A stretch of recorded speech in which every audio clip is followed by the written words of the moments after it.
নমস্কার মাই প্রিয় বন্ধুগণ। কথা কি ক্লিয়ার না ভেজাল আছে? ক্লিয়ার। টাকা মাটি, মাটি টাকা, যে বোঝে সে করে উন্নতি। কিন্তু এই টাকা যদি কারো কাছে হড়কা বাঁধের মতো চলে আসে, তার নির্ঘাত হবে অবনতি। নিঃসন্দেহে তুই ঠিক কথা বলেছিস। পূর্বপুরুষ বলে গিয়েছিলেন, কিন্তু কখন বলেছিলেন আমি জানি না। जनता माफ नहीं करेगी। অতি হলেই যে ক্ষতি হয় তার জল জ্যান্ত প্রমাণ নিয়ে আমি চলে এসেছি, যেটা দেখার পর তোমাদের জ্ঞান চক্ষু খুলে মাটিতে পড়ে যাবে। বলো কি, তুমি সত্যি বলছো? হ্যাঁ, 100% তুরু লাভ সত্যি। যখন জ্ঞান চক্ষুটো খুলে মাটিতে পড়ে যাবে, তখন ধরে নিয়ে পকেটে ভরে লিও। ठीक है। তাহলে আর বেশি বকে না, ভাট চলিস করতে স্টার্ট ভোলা দিবস বলকে।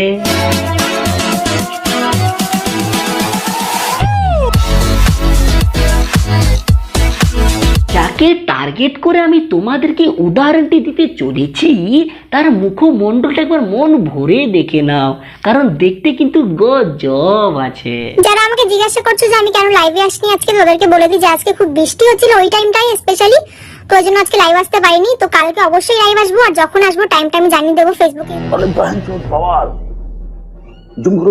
এই হলো 20 বছরের বাচ্চা মেয়ে যে অ্যান্ড্রয়েড মোবাইল নিয়ে লাইভ আসার কথা বলছে, কিন্তু টাকার হড়কাবাদ আসার আগে। এরপর দেখো উন্নতি। পিন্টুকে কোনো সময় কোনো ট্রিটমেন্টই করাও না। দেখো তোমাদের এই রিকোয়েস্টটা একবার দেখো, বেচারা শেষ পর্যন্ত খুশি, এটা দেখেই আমার ভালো লাগছে। Thanks for watching guys. ও মা গো টুরুলা, এই হলো টাকার হড়কাবাদ আসার গুণ বস। অ্যান্ড্রয়েড মোবাইল থেকে ডাইরেক্ট আধ কাটা আপেল নিয়ে নিল, এবং পিন্টু পিন্টু সোনার সাথে ভিডিও বানাচ্ছে। আসাঙ্গা মাসাঙ্গা পয়সা, এই আসাঙ্গা মাসাঙ্গা পয়সা যদি হক বোকায় কারো কাছে চলে আসে, তাহলে তার নিম্নগতি রক্তচাপ উচ্চগতিতে রূপান্তরিত হয়।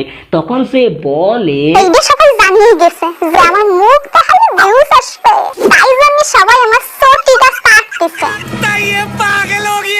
গাধার পদের মতো মুখ, তার আবার কায়দা দেখলে গাপিতি জ্বলে যায়। नहीं सारुण के यहाँ कुछ तो गड़बड़ है, जरूर कोई ना कोई। এইটো উপরা ছিল, মালটো দেখতে কিন্তু গজব আছে। औरत का चक्कर बाबू भैया, औरत का चक्कर। এরপর শুরু হয় আসল যাত্রাপালা, যার নাম কন্ট্রোভার্সি।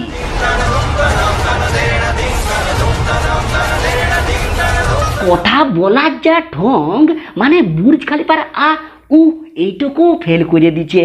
ঠিক বললাম তো পঞ্চুদা? सुन मेरी बात, it's her choice. Of course. Yeah? এইভাবেই কন্ট্রোভার্সি যাত্রাপালা বাড়িতেই থাকে, এবং এতে সবাই যোগদান করে, কেউ মজা দেওয়ার জন্য, আবার কেউ মজা লিয়ার জন্য। ये बड़ी अच्छी बात कही आप। বর্তমানে 20 বছরের বাচ্চা মেয়েটি সাধ্য বাড়ির ব্লগ ভিডিও বানানো বন্ধ করে দিয়েছে, এবং ঘুরতে যাওয়ার ভিডিও বানাচ্ছে। সেখানে গিয়ে বলছে, পেঁয়াজি আর চা খেয়ে সবাই বসলাম গানের লড়াই খেলতে। মানে কারা কারা গানের লড়াই এখনো খেলো, কমেন্টে একটা হাই করে দিও। এই আবাল কাণ্ড করার জন্যই তো বলে ওয়েমেন।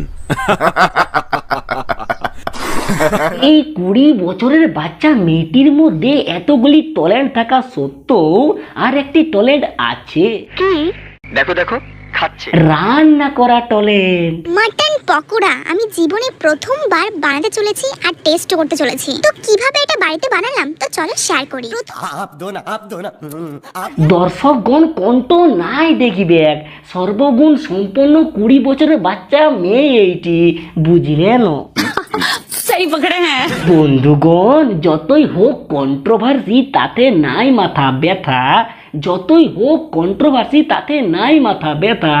এই কারণে যে টাকাটা আসবে, এইটাই হইল আসল কথা। সাবাস! তোমায় প্রিয় বন্ধুগণ, আজকের ভিডিও এইখানেই সমাপ্ত করিলাম। ভিডিও তোমাদের ভালো লেগে থাকলে একটা লাইক করে এবং চ্যানেলটা সাবস্ক্রাইব করে দিও, এইরকম আরও তড়ু ফড়ু ইঞ্জয়ফুল ভিডিও পাওয়ার জন্য। টাটা, বাই বাই, দমিয়াদ রাখলা।